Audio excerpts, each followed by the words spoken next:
अब फिक्र कर्नाटक और वहां एक बिल की वजह से बचे बवाल की है। कर्नाटक विधानसभा में आज का दिन हंगामे के नाम रहा। बजट सत्र के आखिरी दिन सिद्धरामैया सरकार ने सार्वजनिक ठेकों में मुस्लिम ठेकेदारों को 4% आरक्षण देने वाला बिल पास कर दिया। इस बिल के पास होते ही बीजेपी विधायक भड़क गए, इसे असंवैधानिक बताते हुए अदालत में चुनौती देने की कसम खाई। उन्होंने बिल की कॉपी फाड़ दी और उसे स्पीकर और सीएम की ओर फेंक दिया। बीजेपी विधायक नारेबाजी करते हुए वेल में घुस गए।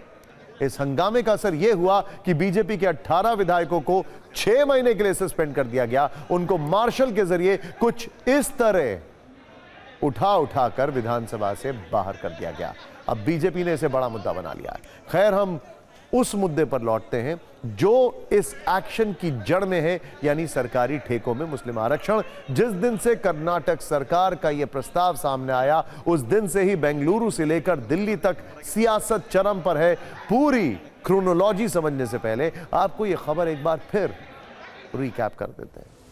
देखिए, कर्नाटक सरकार ने आज विधानसभा में the Karnataka transparency in public procurement amendment bill 2025 पारित करा लिया। इस बिल में सरकारी ठेकों में मुस्लिमों को 4% आरक्षण देने का प्रावधान है, लेकिन इस आरक्षण के लिए रकम की सीमा तय की गई है। 2 करोड़ तक के सिविल कार्यों, जबकि 1 करोड़ तक के माल और सेवा के सरकारी ठेकों में ही मुस्लिमों को आरक्षण मिलेगा।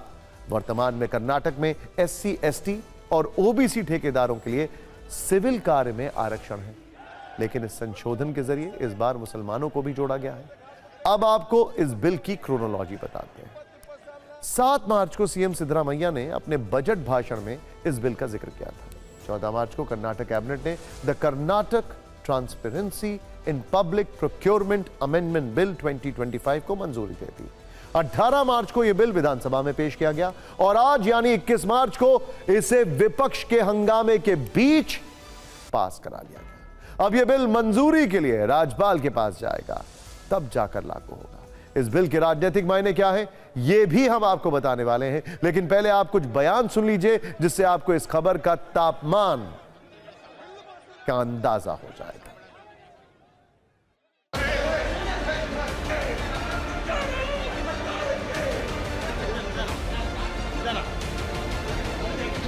ये जो 4% मुस्लिम आरक्षण या रिजर्वेशन दिया गया है, यह कैटेगरी 2B OBC आरक्षण के अंतर्गत दिया गया है। OBC बंधुओं के अधिकार को मार करके, उसमें सेंधमारी करके जो OBC को मिलना चाहिए उसे काट करके कर्नाटक की सिद्धरामैया सरकार ने राहुल गांधी जी के कहने पर मुसलमानों को दिया है। It is a shame on democracy.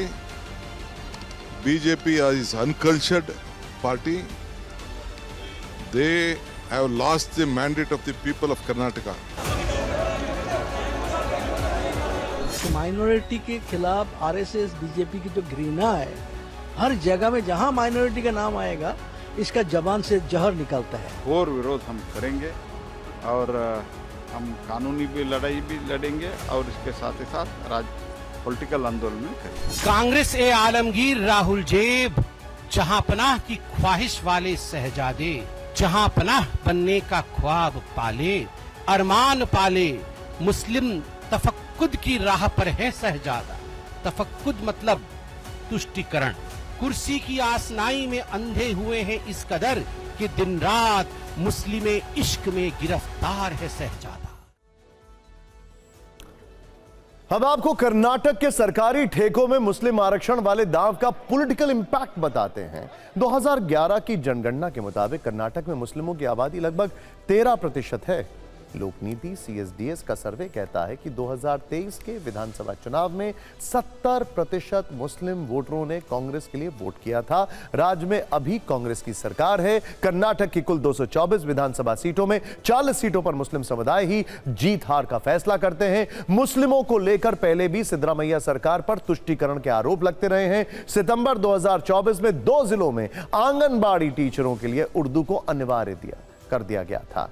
2018 से पहले सिद्धरामैया पर अपने पहले कार्यकाल में भी पीएफआई के खिलाफ मुकदमे वापस लेने का आरोप लगा था। इसीलिए जब सरकारी ठेकों में मुस्लिम आरक्षण देने का फैसला हुआ तो बीजेपी ने एक बार फिर सिद्धरामैया पर मुस्लिम तुष्टीकरण का आरोप लगाकर उनको घेरना शुरू कर दिया। आने वाले दिनों में इसे लेकर कर्नाटक में सियासी चिंगारी और भड़क सकती है।